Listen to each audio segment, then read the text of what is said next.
Hi guys and welcome back to Motor Chat. Today we're reviewing a car that was so successful that it had its engine put in a Seat Mii and a Skoda Citigo. Any ideas? Auf der Heide blüht ein kleines Blümelein. Hey guys and welcome back to the channel. My name's Luke and I'm here today to review this little Volkswagen Up. We're going to see what this little car has to offer. Sat in the car, you can actually, this is obviously the dash here. One of the first things you notice is just how simple it is. Everything has an express purpose. It's all got simple ways of using it. You can see the dashboard here is again very simple. It's a very simple minimalistic design. You've got the start stop control over here. I'd recommend turning that one off. You've got the control, the climate control here. You can obviously turn that down. You can turn that up. You've got the dial here to control the amount of airflow coming out of the air conditioning. Obviously, we've got actual air conditioning in this car as well, which is a plus. You can obviously change the direction of that. Stereo down here. The main controls, obviously, you've got things up here on the dashboard. You've got the dials here for the speedometer. You've got the rev counter on the left and the amount of fuel you've got on the right. Again, this car is very simple. Nothing on here is extra. Nothing is additional. It's all very simple, very basic, and it all has an express purpose as well. Something that I think is a massive plus in modern day cars, because most cars are overwhelmed with stupid, insignificant features which just overcomplicate them. This car is simple. It gets the job done. I really like it.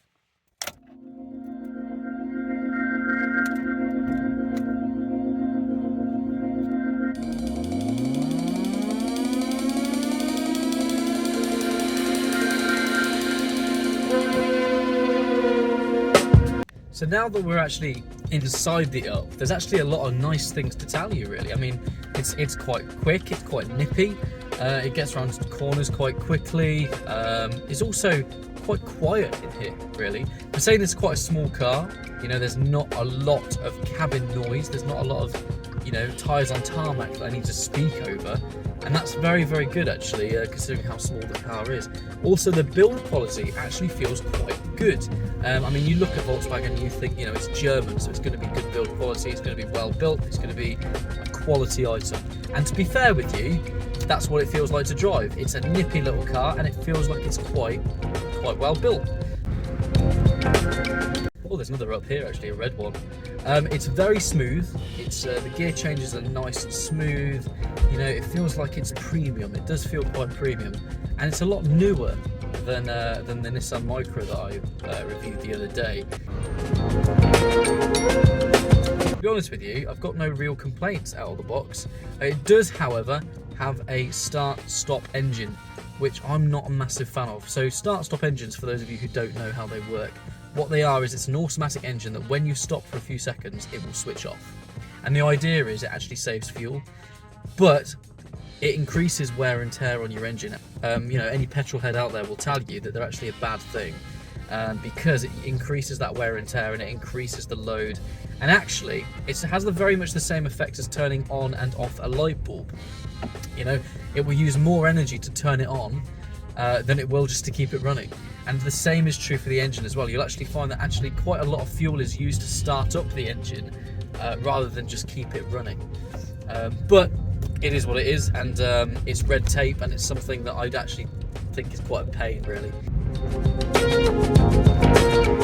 The clutch feels smooth, the steering is smooth, the suspension is actually quite hard, to be honest, but that gives it a bit of a sporty feel, you know? It feels like it's a car that can hold its own. Even though it's quite small, it's got a lot to give. It's got a lot to give.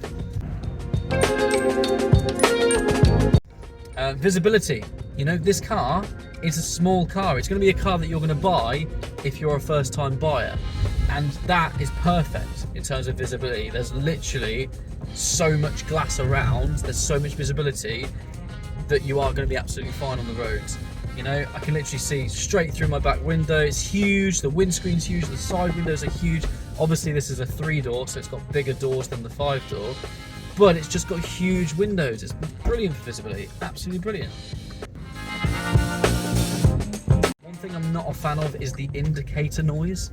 It's not, you know, I know it's not a big thing. It's not like, oh gosh, we didn't make the indicators sound very good, but it's got a sort of artificial sound. You know, it sounds like it's actually a speaker going rather than like an actual physical mechanism. Something just to bear in mind.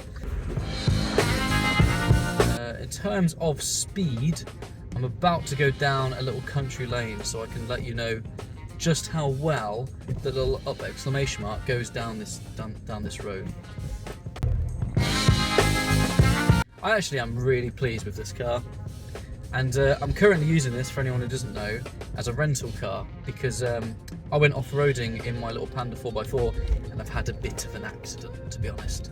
So I'm using this in the meantime, so I thought, why not review it while I've got it in my hands? You know, why not give it a quick review? So here I am, doing that, exactly that.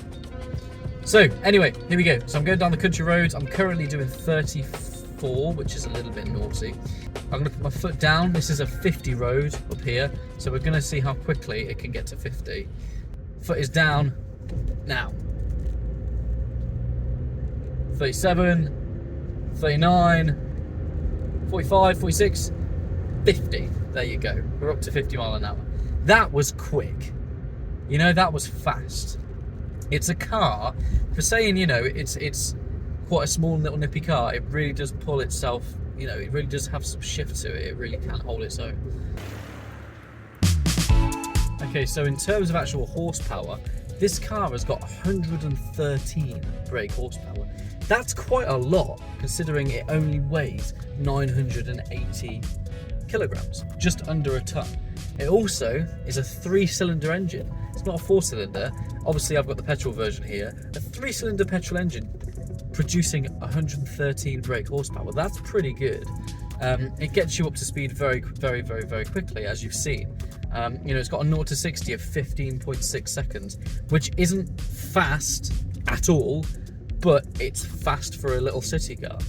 So yeah, 113 brake horsepower. I mean, if I just undo the windows a little bit, just so we can hear the engine, and I just put my foot down.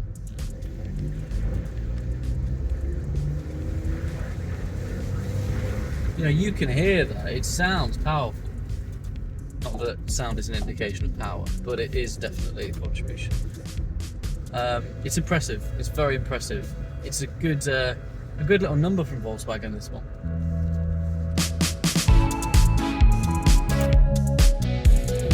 So why would you buy this car? Why on earth would you buy a car that is smaller than the Golf? You know, it's cheap. You know, it might not have every little bell and whistle under the sun. Why would you do it? Well, the answer is simplicity. If you're looking for something, if you're looking to sort of, you know, downsize slightly, go for something a bit more simple, something cheap, something cost effective, something that's going to be cheap to insure, cheap to run, go for the Up. You know, it's a car that's made by a reputed dealer, Volkswagen. You know, they've got a reputation, and it's lovely. It's a lovely little car to drive. It's quick, it's nippy, it's simple. Quick, nippy and simple. I mean, that should be the slogan really for this car. The Up exclamation mark. It's quick, nippy and simple. A bit like a very stupid cheetah. Yeah, it's a good analogy there. For saying how small the car is, it's got a lot of space in here. You know, it feels quite big, it feels quite spacious. It's not a TARDIS on the inside, but it is a bit bigger than some of the other little budget cars that you can buy. Also, something else I've noticed, fuel in this car is amazing. It saves so much fuel. Literally, I filled up once, and I've never needed to fill up since I had the car, and I drive a little bit like a mentalist. And it's saved fuel. You know, I've not needed to fill up again. It's been really good on fuel. Definitely worth buying if you want to save fuel.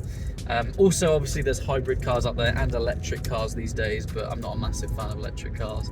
I've got an average MPG of around 56, which is perfect. You know, that's really, really good, considering the economy we are in, especially in Great Britain. I don't even know why we call it Great Britain, honestly, because it's not even that great anymore. It's pretty rubbish, to be honest. Rubbish Britain. Also, you know, the seats are actually really comfortable. Everything is where it should be. You know, it doesn't feel like I'm stretching for anything. It feels like the car fits well, and it's got a lovely spongy headrest. It's lovely. You know, you can really bash your head against it and you'll be fine. Just a lovely little comfortable car. I'm starting to love it, and that's what you want with a car. You want to start to build an emotional connection with it. And as stupid as that might sound to some people, it's so true. You speak to any petrol head and you start to realize that cars have personalities. They have little quirks and things that make you love them, and that really does happen with this little city car. I absolutely have loved driving this little thing, and it is going to be a shame not to drive it anymore. I've really started to build a connection with it. You start to do that with lovely little cars like this one.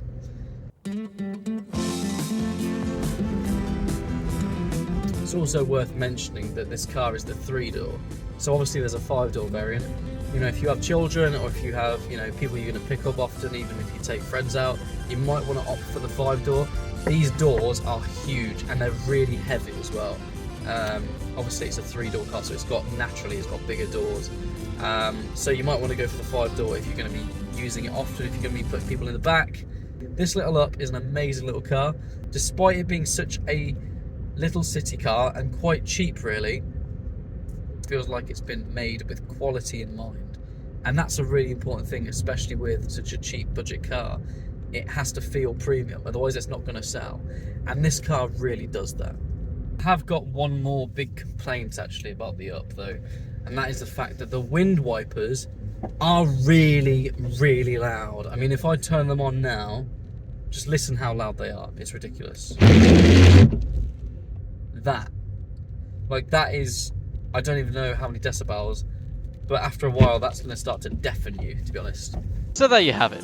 The Volkswagen Up is the perfect everyday city car without cutting corners. It's chocolate, which makes you thin. It's the Sun newspaper without celebrity gossip. It's Latin, which is interesting to read. It's brilliant, and it's worth every penny. This has been Motor Chat, and thank you for watching.